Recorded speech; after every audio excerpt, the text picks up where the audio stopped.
Assalamualaikum warahmatullahi wabarakatuh. Innal hamdalillah nahmaduhu wa nasta'inuhu wa nastaghfiruh wa na'udzu billahi min syururi anfusina wa min sayyiati a'malina. May yahdihillahu fala mudhillalah wa may yudlil fala hadiyalah. Wa nusalli wa nusallim ala rasulihil karim wa ala alihi wa sahabatihi wa man ihtada bihadihi ila yaumiddin. Rabbi shrah li sadri wa yassir li amri wahlul 'uqdatam min lisani yafqahu qawli. Amma ba'du. Dulu saya pernah belajar ilmu mantik.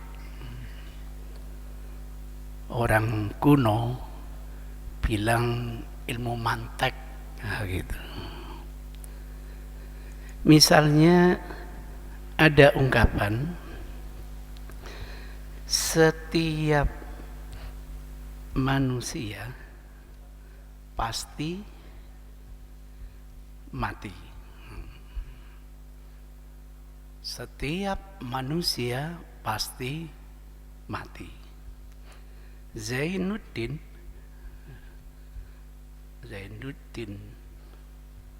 MZ adalah manusia. Kesimpulannya apa? Zainuddin MZ pasti mati. Nah, itu ilmu mantek namanya. Kullu nafsin dha'iqatul maut.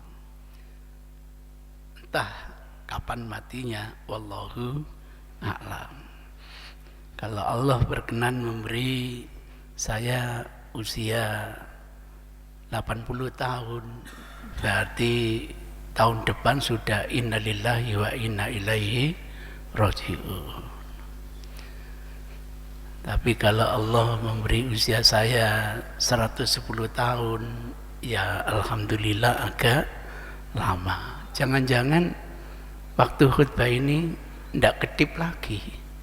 Innalillahi wa inna ilaihi raji'un. Ada kelompok namanya Ahmadiyah. Lazim juga disebut kelompok Qadianiyah. Kenapa? Karena pendirinya itu adalah Mirza Ghulam Ahmad. Nama aslinya Ahmad, sehingga pengikutnya dinamakan Ahmadiyah. Karena nama pendirinya itu Nabi Muhammad, maka pengikutnya namanya Muhammadiyah. Gitu. Itu ceritanya. Mirza itu julukan, panggilan kemuliaan. Kalau di Indonesia mungkin Gus atau Kiai Haji gitu. Kalau di Surabaya dikenal dengan Cak. Ghulam itu karena pawaannya itu kecil. Bahasa saya itu kuntet. Orangnya tua tapi kelihatannya masih kanak-kanak, sehingga dipanggil apa? Ghulam. Nama aslinya adalah apa? Ahmad. Dilahirkan di desa Qadian. Alhamdulillah saya sempat ke desa ini, masih dulu aktif menjadi jamaah tabligh, wira-wiri jalan kaki, Masya Allah, sambil mencari rumah dusun saya Aqdhawi yang terkenal itu. Karena kelahirannya di Qadian, kadang disebut sekte ini Qadianiyah. Maka boleh disebut Ahmadiyah, boleh disebut apa? Qadianiyah. Terbuka, senang diajak diskusi, tidak tertutup.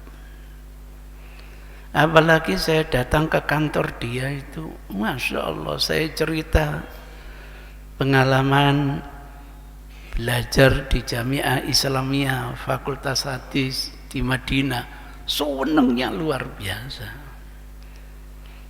karena dianggap ini kedatangan kader, Pak, yang bisa dibina menjadi nanti tokoh Qadianiyah. Saya ceritakan gitu, tujuannya apa? Ingin diskusi. Lah diskusi itu kita jadikan media tolabul ilmi, bukan untuk mencari menang dan kalah. Alhamdulillah dapat ilmu banyak, sehingga jadi buku satu. Oh, ternyata Nabi Muhammad itu bukan penutup para nabi dan rasul, sehingga lahir yang namanya nabi baru, Mirza Ghulam Ahmad. Alhamdulillah dapat ilmu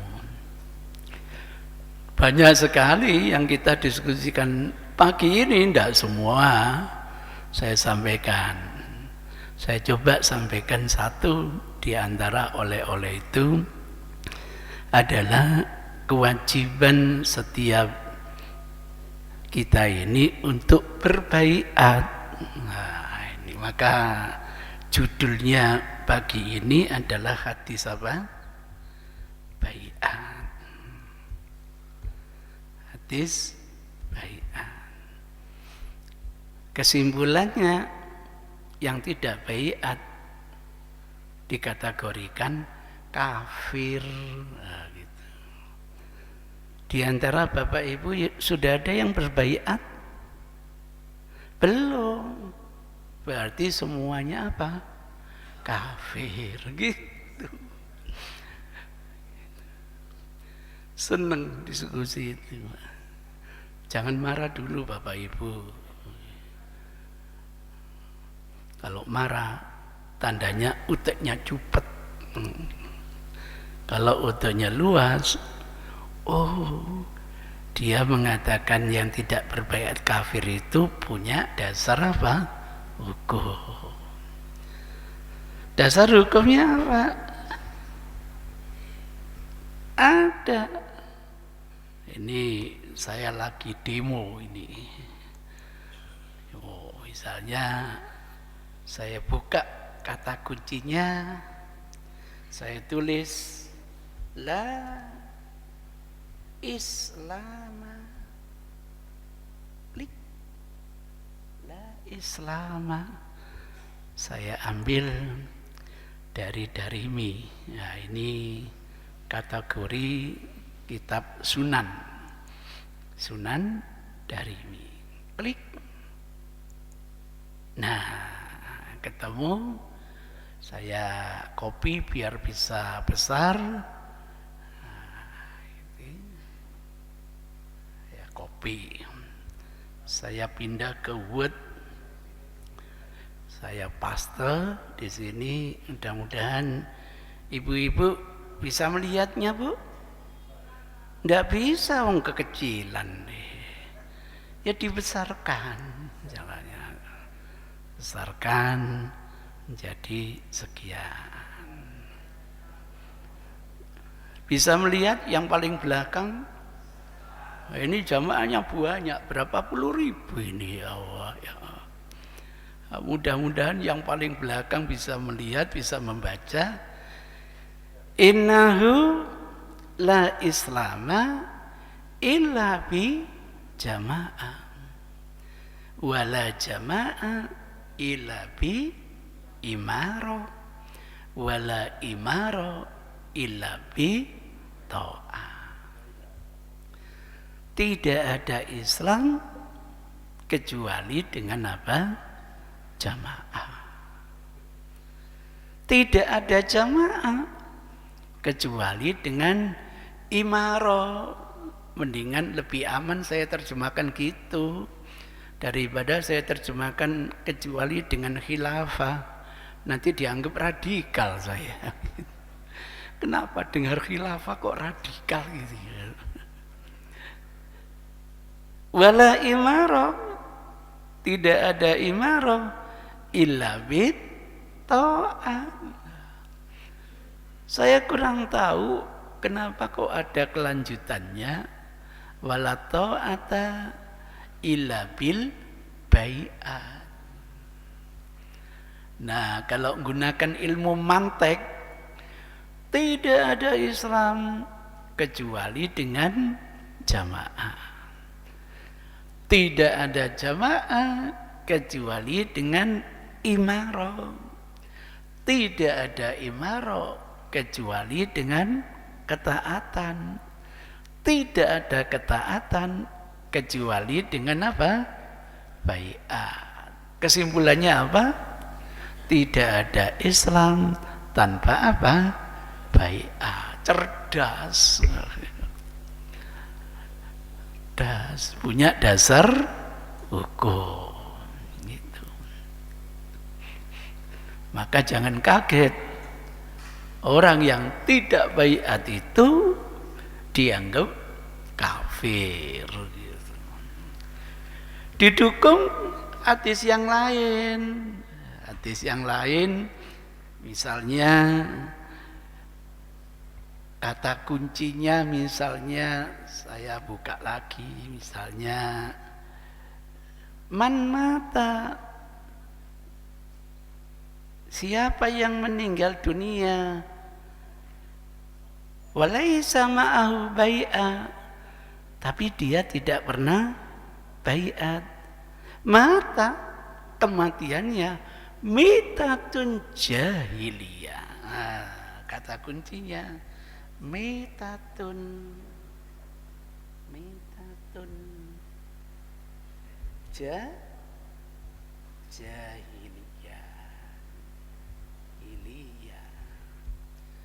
Mitatun jahiliyah. Banyak hadisnya. Saya coba untuk mencari dari Majami misalnya. Klik. Bukan ya. Ini fa'in mata fi arba'in, bukan. Ini man faraqa jama'a mitatun jahiliyah, lain. Ini fa'iyya bibatni mati jahiliyah, bukan. Ini man kharaja min ta'ah wa faraqa jama'a famata maitatun jahiliyah, yang lebih spesifik. Ini fayamut ila mata jahiliyah. Ini bukan. Ini bukan. Ini man mata bi ghairi imam mata maitatun jahiliyah, yang baiat. Man mata bi ghairi imam maitatun jahiliyah, man mata mufariqan lil jamaah mata jahiliyah, man mata wala bai'at. Nah, ini dia ketemu. Nah, saya copy, paste, saya besarkan. Ini menjadi mau berapa? Mau 70 kebesaran. Man mata, siapa yang wafat, wala bai'ah, tapi tidak punya apa? Bai'at alaihi, padanya, mata mitatan jahiliyah. Matinya itu kayak pola kematiannya orang jahiliyah. Kafir apa bukan? Kafir. Ya Allah. Pinter ya. Saya itu dibekali, dikasih buku, isinya itu 70 hadis, lebih malahan 31 kalau nggak salah. Itu selalu kalau orang meninggal dunia tidak punya baiat, tidak ikut jamaah dan sebagainya, matinya jahiliyah gitu. Kapan Bapak Ibu mau berbaiat? Hari ini? Boleh, tidak apa-apa. Baiat ke siapa? Ke siapa Pak baiatnya Pak? Ke saya gitu. Ya Allah, itu ceritanya. Jadi kita tidak cepat menyalahkan orang lain, karena orang lain itu punya keyakinan. Lah kalau menurut panjenengan keyakinan itu keliru, kelirunya di mana? Nah, karena pagi ini seminar internasional ya. Monggo sampean ngomong. Nek gak ngomong tandanya setuju gitu. Monggo yang ingin angkat bicara, tapi ndak boleh emosi lo ya gitu. Monggo silakan. Ada yang komentar? Loh, kok diem? Berarti tanda apa? Setuju. Ibu-ibu ditawari ngomong kok diem? Tandanya apa? Setuju. Gitu kok nyalakan orang lain. Sayang paparan hadisnya itu menurut hemat saya ini bukan cermin orang pakar hadis. Kenapa? Satu hadis dikeluarkan sampai 7 orang itu dihitung 7, padahal substansinya hanya 1. Makanya ngake gitu. Itu yang mengilhami saya buku Pakaian Isbal gitu. Menunjukkan hadisnya searat-arat padahal tidak sebanyak itu. Itu ceritanya. Alhamdulillah kalau pagi ini sampai sudah paham, maka kenapa kok menuduh sampai mereka itu sesat? Nah, padahal sampean tidak bisa menyalahkan mereka. Ini sering terjadi. Kita menyalahkan orang lain, tapi ketika yang disalahkan tanya, salahku apa bro? Menang gitu. Menang gitu. Mestinya apa? Kalau temannya salah, ayo kita ingatkan. Gitu. Sudah perlu saya cukupi ceramahnya? Belum. Didengarkan dulu Pak. Orang punya pendapat itu didengarkan dulu sampai betul-betul paham. Kalau sudah paham baru kasih komentar. Setelah saya dengarkan panjang sekali, saya paham, baru saya komentar. Mohon maaf Prof, hadis-hadis yang panjenengan paparkan tadi itu masuk wilayah baiat teologis atau baiat sosiologis.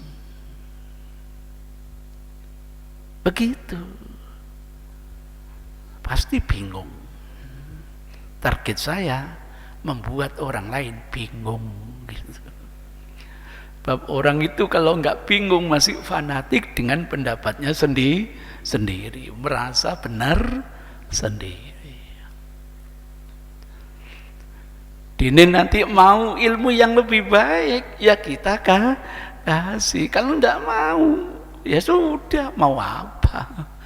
Wong Allah itu memberi petunjuk kepada siapa yang mau menerima petunjuk. Lah kalau dirinya nggak mau, Masih dikasih 1000 hadis ya percuma. Masuk telinga kanan, keluar telinga kiri, untung. Masuk telinga kanan mendal, masuk telinga kiri mendal. Kenapa? Jiwa kita ada fanatisme, merasa benar sendiri, menutup pintu-pintu hidayah dari orang lain. Itu ceritanya. Kira-kira hadis-hadis ini baiat teologis atau sosiologis? Nggak ngerti. Oh iya, kalau teologis itu kafir beneran gitu loh. Kalau sosiologis itu namanya kufur nikmat gitu, bukan kufur i'tiqadi. Kira-kira kufur nikmat atau kufur i'tiqadi? Kufur nikmat lah. Dari mana tahu? Kan kita dapatkan hadis, umirtu an uqatilan nasa hatta yaqulu la ilaha illallah. Fa in qalaha asamu minni dima'ahum wa amwalahum wa irdahum wa hisabuhum ala Allah. Jadi begitu dakwah Rasul itu, sampai kita ini mau ikrar la ilaha illallah. Bapak Ibu sudah pernah ikrar la ilaha illallah? Sudah. Berarti tidak kafir lagi i'tiqadnya. Kalau sudah mau ikrar gitu kata Rasul, asamu minni, terjagalah mereka. Apanya terjaga? Darahnya tidak boleh diperangi, hartanya tidak boleh diambil kecuali hak Islamnya, yakni zakat. Harga dirinya harus dijaga sebagaimana terjaganya umat Islam. Berarti apa? Dia harus dimasukkan komunitas muslim. Wa hisabuhum 'ala Allah. Urusan perhitungannya itu terserah Allah. Ngomongnya itu ikhlas dari lubuk hatinya. Mudah-mudahan diterima oleh Allah.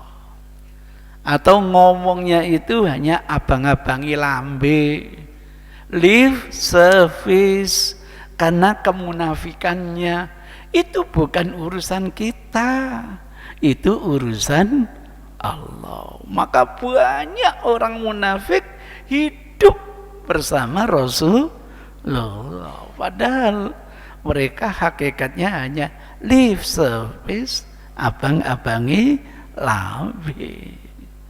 Bahkan mereka lebih parah daripada orang kafir. Orang kafir ada bahayanya dijelaskan oleh Allah hanya 2 ayat. Tapi mereka orang munafik sampai 13 ayat. Kalau orang kafir diancam neraka, orang munafik innal munafiqina fit darkil asfal minanar. Tapi karena sudah ikrar, harus dimasukkan komunitas muslim. Nah, mohon maaf Prof, saya kan sudah syahadat, saya sudah sholat, saya sudah sering wirid la ilaha illallah. Masa saya masih dianggap kafir lantaran belum apa? Baiat.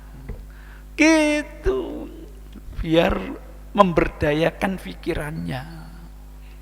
Model dakwah ini adalah participatory action reason. Orang itu punya kemampuan berpikir, diberdayakan pemikirannya, sehingga nanti endingnya tahu kebenaran.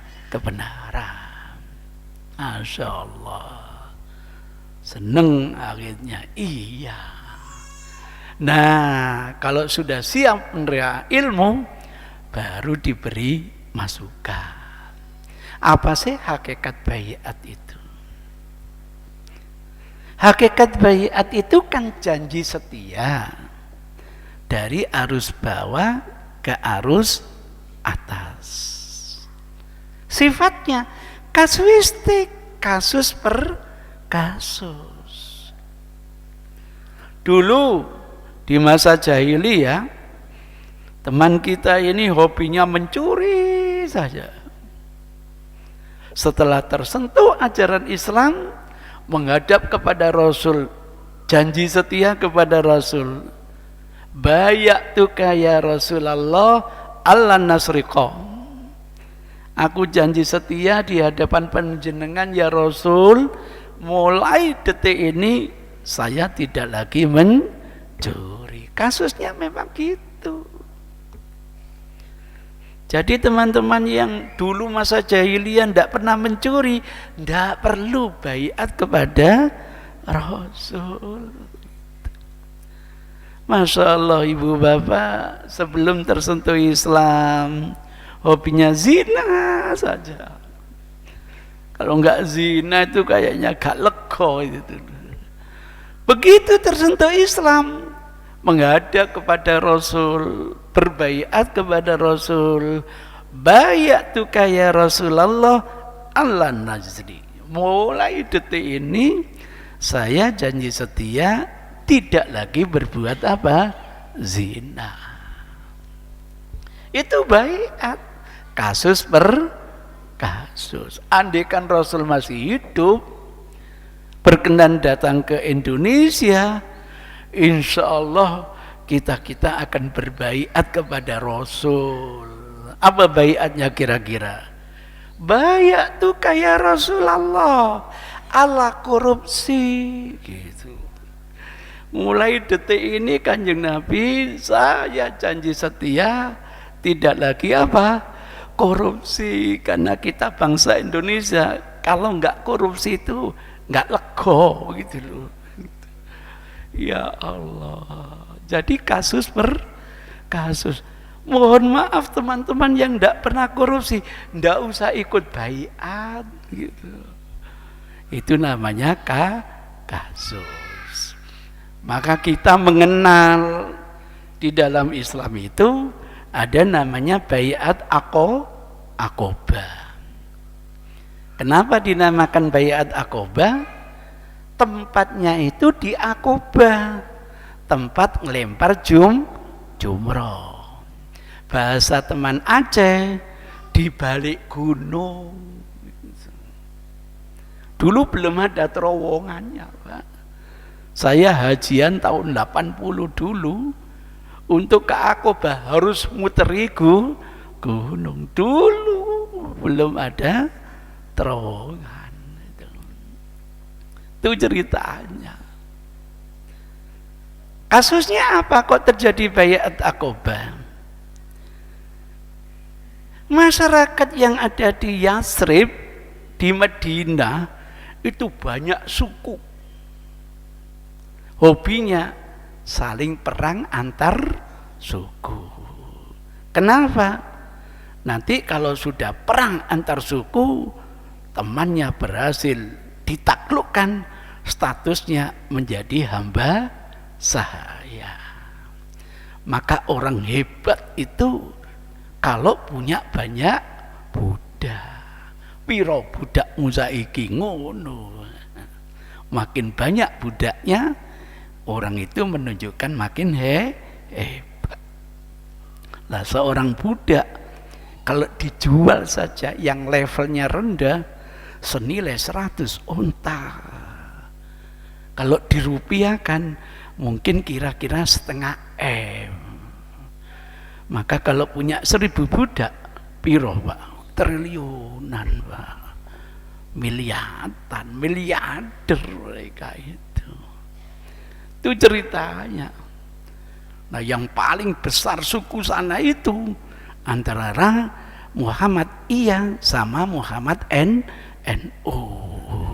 Lu iya ini perang terus Khazraj dan Aus 320 tahun Pak perang saudara itu.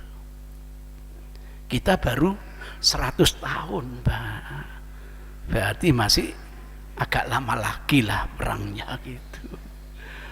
Masya Allah. Dan mereka yakin hanya Rasul yang bisa menyatukan mereka. Maka secara politis melihat Nabi Muhammad masih ada ikatan keluarga dengan bangsa Madinah, datang perwakilan suku ini ke kota Mekah pingin ketemu dengan Nabi Muhammad. Tujuannya apa? Ingin berbaiat kepada Nabi Muhammad. Ditemui di kota tidak mungkin, ditemui di balik gunung. Intinya apa? Pingin Nabi Muhammad itu biar segera hijrah ke kota Yatsrib, karena hanya Rasul yang dianggap mampu mendamaikan antar suku. Sehingga wujud baiatnya siap membela Rasul dan umat Islam kalau Rasul mau hijrah ke kota Madinah. Makanya mereka dinamakan kaum apa? Ansor. Itu ceritanya. Jadi kasusnya di situ. Alhamdulillah ini Rasul ada peluang menyelamatkan umat dari Mekah menuju Madinah. Tapi kok Rasul nggak segera hijrah? Ada apa ini? Akhirnya apa? Sekarang teman-teman tidak perlu mengadakan perwakilan. Seluruh ketua suku jumlahnya 72 itu ayo berangkat. Di antara mereka ada wanita ikut menuju ke Mekah lagi, ingin ketemu Rasul. Di mana? Di Aqabah lagi. Untuk apa? Mempertegas baiatnya. Namanya baiat Aqabah yang kedua. Itu isinya mempertegas bahwa kalau Rasul bersama umat Islam mau hijrah ke Madinah, mereka siap menolong Rasulullah Shallallahu Alaihi Wasallam. Wah, tanda lampu hijau bagus. Dikirim Mus'ab bin Umair Mekah Madinah, Mekah Madinah, Mekah Madinah, mencari tahu benar enggak Madinah itu tempat yang layak untuk hijrah. Yang akhirnya Mus'ab ini wafat pada waktu perang Uhud bersama Hamzah dan 70 sahabat. Maka panjenengan kalau ngadakan dinas wisata ke Uhud, ada dua pancang ini simbol, yang satu Hamzah, yang satu Mus'ab bin Umair. Masya Allah. Alhamdulillah, kabar baik, barulah Rasul menghijrahkan umat dari Mekah menuju Yatsrib. Itu pelajaran bagi kita. Bapak-bapak yang ingin hijrah ke perumahan baru, tolonglah ngadakan studi kelayakan terlebih dahulu. Apakah tempat yang baru ini berkah atau tidak? Jangan-jangan nanti samping kanan kiri ada main bola sodoknya, itu nanti mempengaruhi anak saya, misalnya begitu. Alhamdulillah Ustaz, bagus tempatnya, malah bebas banjir Ustaz. Baru ditempati, banjirnya yang bebas. Mau di sini seminggu kayak 10 hari. Itu namanya studi kelayakannya belum jelas. Begitu pelajaran dari Rasul. Sehingga ketika Rasulullah Sallallahu Alaihi Wasallam sampai ke kota Madinah, program pertama menyatukan umat. Bikin piagam humanisme yang pertama kali terabadikan di muka bumi ini, yang intinya harus saling menghormati. Lakum dinukum waliyadin. Nanti kalau ada satu suku yang perang, suku yang lain tidak boleh ikutan. Ini setidaknya meminimalkan huru hara. Maka ketika Rasulullah Sallallahu Alaihi Wasallam dihadapi oleh orang kafir Quraisy, tahu orang Yahudi ini Madinah bakal dihabisi oleh orang kafir Quraisy, keluar dari Madinah, silakan, tidak apa-apa. Kalian ini menyelamatkan, tidak apa-apa. Musibahnya, lah kok bergabung dengan orang Quraisy untuk memerangi Rasulullah. Maka perang ini dinamakan perang Ahzab, perang sekutu. Ya Allah, berarti dia sudah mengkhianati perjanjian humanismenya.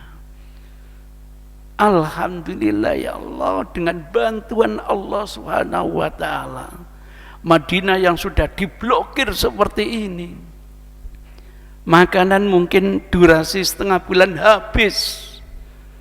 Orang-orang Muhajirin dan Ansor akan mati kelaparan, persis seperti Baghdad itulah. Diembargo makanan, diembargo obat-obatan. Maunya sekutu, hitungan bulan, hitungan hari, masyarakat keleleran, biar masyarakatnya yang menggulingkan presidennya sendiri. Itu cara jahiliyah itu. Ya Allah, dengan doanya Rasul, Allah memenangkan umat sendirian. Terabadikan dalam syiar haji, sadaqa wa'da wa nasara abda wa a'azza junda wa hazamal ahzaba wahda. Hanya dikirim entah angin bahorok, entah angin lesus, entah puting beliung, buyar semua sudah. Hebat Allah Subhanahu wa ta'ala. Dulu pernah membantu umat Islam dengan dikirim penyakit taun, mereka musnah tanpa harus ada perlawanan, cuk macam-macam dengan umat Islam. Nuklir dilepaskan dari Israel ke Indonesia dengan doanya Kiai Bojonegoro, balik nuklir ke Israel, meledak di Israel. Sudah terbakar toh? Sudah, itu doa sampean gitu. Ya Allah, itu umat Islam tidak mungkin diperangi dengan cara fisik. Akhirnya mereka memerangi dengan ideologi, namanya Ghazwul Fikri, perang urat saraf. Bagaimana doktrin Islam itu direkayasa sedemikian rupa sehingga umat Islam bingung dengan akidahnya sendiri, dengan syariatnya sendiri, bahkan dengan budayanya sendiri. Itu ceritanya begitu. Alhamdulillah, ngerti kita. Ada lagi di dalam buku sejarah namanya Baiat Ridwan. Kasusnya apa? Kasusnya kita bersama Rasul pergi ke Mekah itu niatnya kan untuk haji, bukan untuk balas dendam. Kita buktikan bersama Rasul pergi haji di bulan haji kok. Coba kalau sampean pada waktu itu sebagai Abu Sufyan yang belum memeluk Islam, yang dulu makar kepada Rasulullah, memberi woro-woro kepada umat, siapa yang mendapatkan kepala Muhammad dalam kondisi hidup atau mati, hadiahnya 100 onta. Siapa yang gak senang dengan woro-woro seperti itu? Sampai Mubalik sudah menceritakan bagaimana Allah menyelamatkan Nabi Muhammad. dikepung oleh pemuda lengkap dengan aksesoris pedangnya. Akhirnya apa? Ditidurkan mereka oleh Allah. Allah tuh hebat loh. Ali diminta di rumahnya, ya namanya Ali, sami'na wa ata'na. Apa maunya Rasul? Tiba ya apa? Malam hari Ali dibangunkan, Ali konturu ono nggonku ya. Panjenengan badhe kemana? Aku hijrah ke rumah Abu Bakar dulu. Oh nggih monggo. Itu dibangunkan mereka. Waduh, diberitahukan oleh orang yang berpakaian serba putih, tidak tahu itu malaikat atau siapa, tidak ngerti. Hei, ada apa kalian? Jaga Muhammad, mau bunuh Muhammad. Orang yang kamu cari itu sudah tidak ada di rumah. Melihat rumah itu aib, Pak. Aib. Kata Rasul, kalau ada yang nginceng omamu, teplok ono. Gitu. Pas nggak sambel, kok ada ngintip, teplok ono sambel ono gitu. Culean gitu.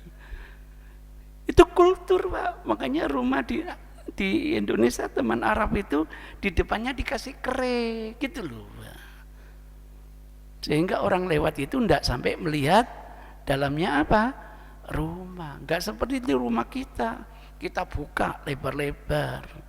Kita tunjukkan teman-teman, hei, di rumahku ada televisi hebat, ada ini hebat, kendaraan hebat. Padahal di balik itu colongan yo ngono maunya gitu.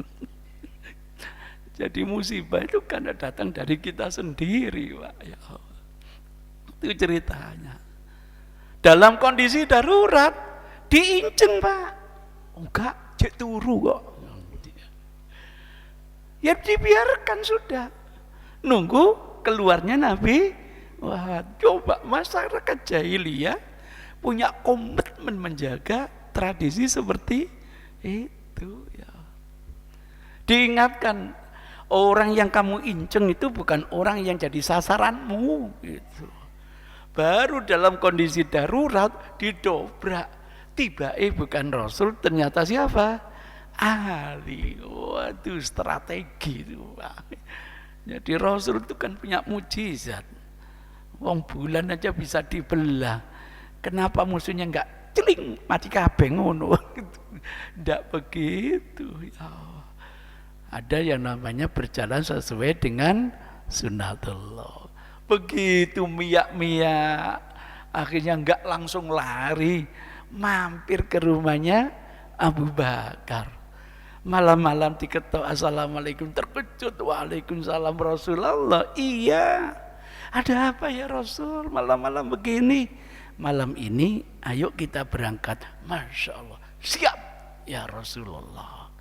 Ayo, siapa yang punya karakter kayak Abu Bakar begini? Pasti nanti muncul pertanyaan, setelah ya Rasul, lah kendaraan saya ini nanti diapakan? Binatang-binatang saya nanti opo kalau ditinggal? Tinggalkan demi kecintaan kepada Rasul. Lah Rasul tadi naik apa?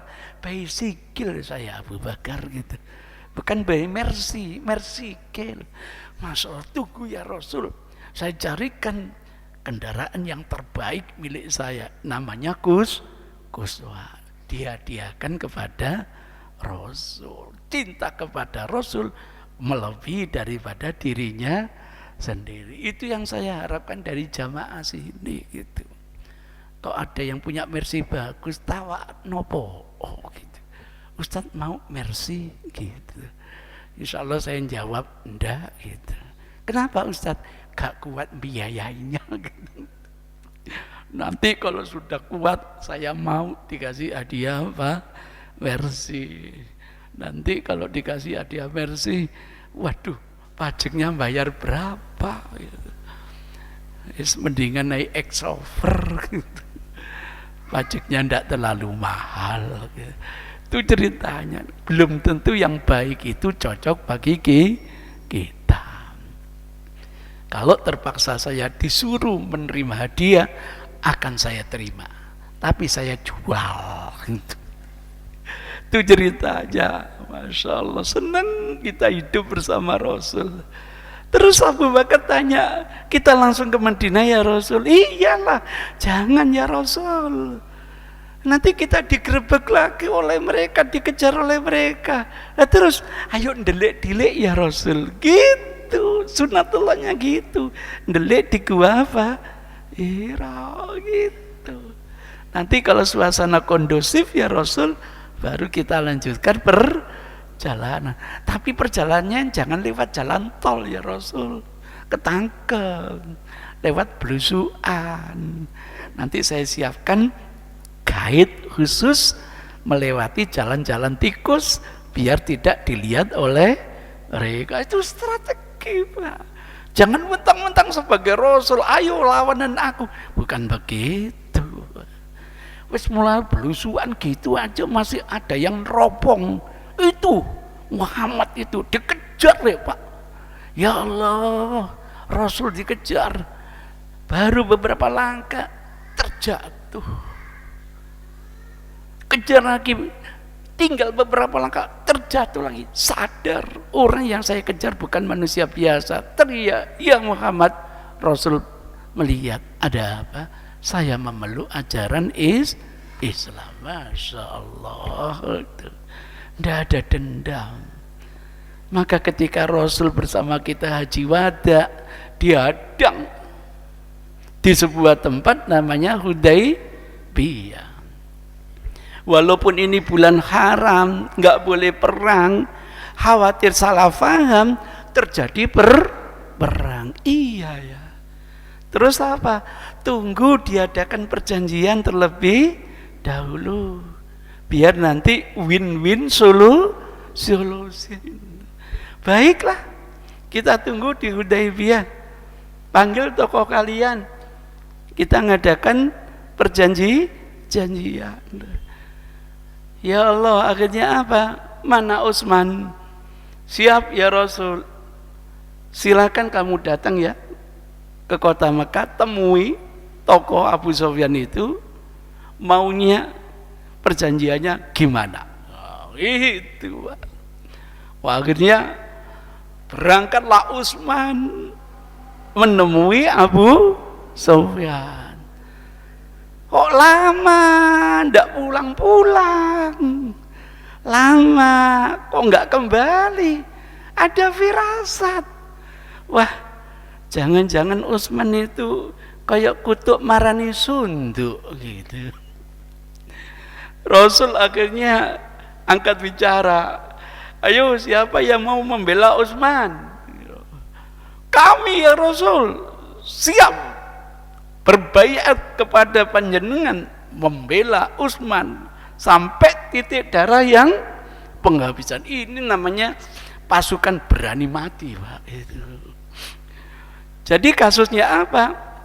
Janji setia kepada Rasul untuk membela siapa? Utsman. Karena di tempat bawah pohon, dulu ada pohon, diabadikan di dalam Al-Quran, alladzina yubayyi'una tahta syajarah. Dalam Quran sendiri bayat itu dinamakan bayat ridwan.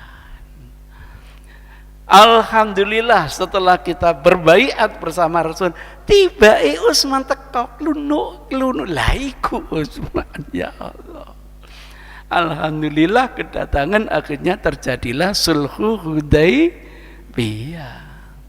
Tiba Umar yang cerdas ini merasa kecewa dengan adanya perjanjian itu. Kenapa? Sudah di Hudaybiyah kan perjalanan kurang setengah jam nyampe, disuruh balik. Ayo, siapa yang sabar dengan perjanjian ini? Tidak ada sabar Umar. Ini perjanjian sepihak ya Rasul. Apa kata Rasul kepada sekretarisnya Ali bin Abi Thalib? Uktub, tulis wahai Ali. Ya sudah, kalau Rasul sudah bilang gitu, nggak berani lagi berpikir. Rasul bersama kita baru boleh hajian tahun depan dengan catatan tidak boleh bawa senjata. Loh, ya opo kira-kira kalau kita tahun depan datang ke Mekah tidak membawa apa? Senjata, padahal senjata itu aksesoris. Keluar rumah sudah bawa senjata. Makanya sampai khutbah Jumat pun Rasul membawa apa? Pedang, entah itu di selontongannya atau dipegang.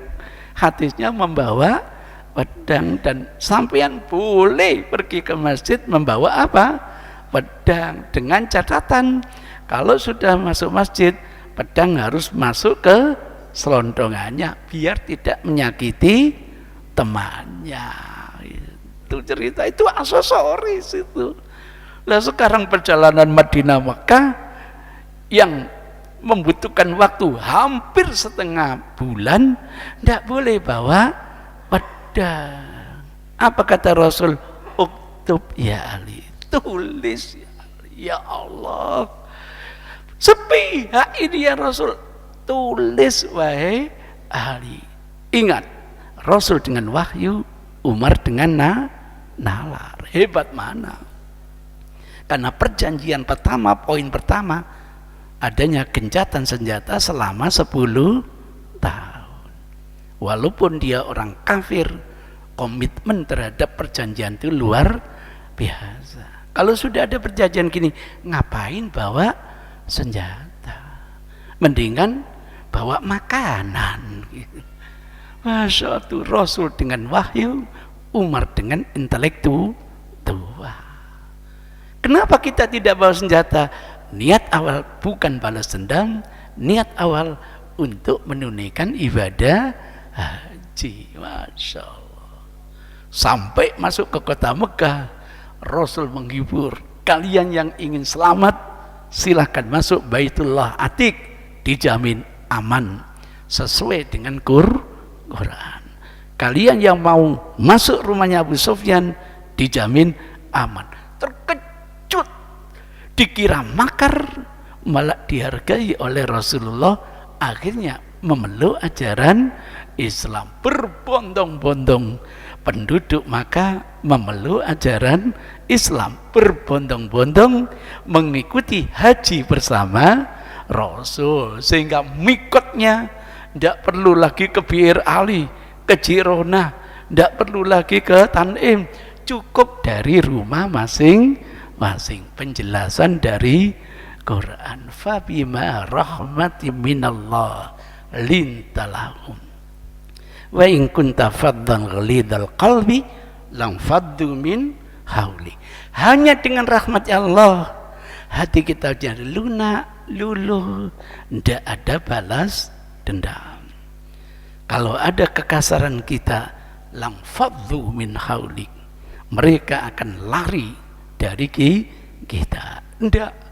Itulah moral yang ditanamkan oleh Rasul, biar kehadiran kita ini menjadi rahmatan lil alamin. Tahu akhirnya, itu namanya hakikat baiat. Oleh sebab itu, tergantung kasusnya nanti. Kalau misalnya ada panggilan untuk apa? Demi kesehatan, supaya ini kerjakan, baiat, janji setia, kami akan membawa fasilitas kami untuk menolong mereka. Itu namanya baiat. Baiat teologi. Alhamdulillah, sebelum roh dinafahkan di tubuh kita, Allah sudah minta kesaksian. Alastu bi rabbikum? Qalu bala syahidna anna kulli yaumal qiyamah inna kunna an hadza ghafilin. Insyaallah kullu mauludin yuladu alal fitrah. Nah, dengan paparan begini ini kita akan bisa, hadisnya sahih, porsinya itu bukan baiat teologis, itu adalah baiat apa? Sosiologis. Andaikan hadisnya benar, ternyata apa? Hadisnya bukan sabda Nabi, tetapi itu ungkapannya Umar bin Khattab. Walah bro, ini zaman Umar bin Khattab. Umar bin Khattab yang dawuh, ya maksarul Arab, gitu. Jadi ini bukan sabda Nabi, ini adalah fatwanya siapa? Umar. Kalau benar gitu. Kenyataannya setelah diteliti, fi isnadihi illatani, dalam sanad hadis ini ada 2 cacat. Apa cacatnya? Al-ula, cacat yang pertama, jahalati Sofwan bin Rustam. Nah ini mana? Haddatsani Sufyan bin Rustam. Tidak dikenal nilai kredibilitasnya. Mohon maaf, pemangku sunnah harus jelas. Tidak cukup dengan husnudzon seperti yang ditawarkan oleh Ibnu Hibban, harus jelas. La yakmil hadal ilm ilal udul, tidak boleh kalian terima kalau bukan orang yang kredibel. Kredibel aja tidak cukup, harus dhabit, harus cermat. Nanti kalau kurang cermat, turun derajatnya, jadi sahih menjadi hasan. Kalau terlalu banyak salahnya, turun lagi menjadi dhaif. Begitu, ini pemangku amanat Rasulullah Sallallahu Alaihi Wasallam. Jadi tidak diketahui siapa. Yang kedua, al-inqita, sanadnya terputus. Kok bisa terputus? Abdurrahman bin Maisarah lam yudrik Tamim ad-Dari. Nah ini Abdurrahman bin Maisarah tidak pernah ketemu dengan gurunya Tamim ad-Dari. Sudah ada perawi yang tidak diketahui nilai kredibilitasnya, sanadnya munqati, bukan hadis. Kenapa sekarang jadi idola? Munculnya tambahan juga tidak jelas. Di mana ya? Saya tidak berani mengatakan tidak ada. Sejauh referensi yang saya punyai belum nemukan. Dari 6.600 referensi enggak pernah nemukan. Mungkin ada referensi yang saya belum punya. Itu ceritanya begitu. Walah teman-teman, ternyata dalil Anda bermasalah. Alhamdulillah, tobat. Allah senangnya ya Allah. Kalau tobat, Prof, jangan sendirian. Sampaikan diskusi ini kepada anggota sampean. Kalau saya yang nyampaikan, nggak akan bisa menembus batas. Hanya Cisamsu yang bisa menembus batas. Kalau sampean yang menyampaikan, mudah-mudahan bisa nerima. Mereka adalah aset. Mungkin ada kekeliruan. Tugas kita watawasau bil haqqi watawasau bis. Tidak ada kebencian, yang ada ingin kita saling memberi nasihat. Demikian kurang lebihnya, mohon maaf. Alhamdulillah sudah saya tulis seperti ini biar saya wafat pemikiran ini terus hidup. Kepada teman-teman yang punya kemampuan mengoreksi, silahkan. Menambahi, silahkan. Mengurangi, silahkan. Sehingga makin lama makin menjadi lebih baik. Terima kasih. Billahi hidayah wa taufik. Wassalamualaikum warahmatullahi wabarakatuh.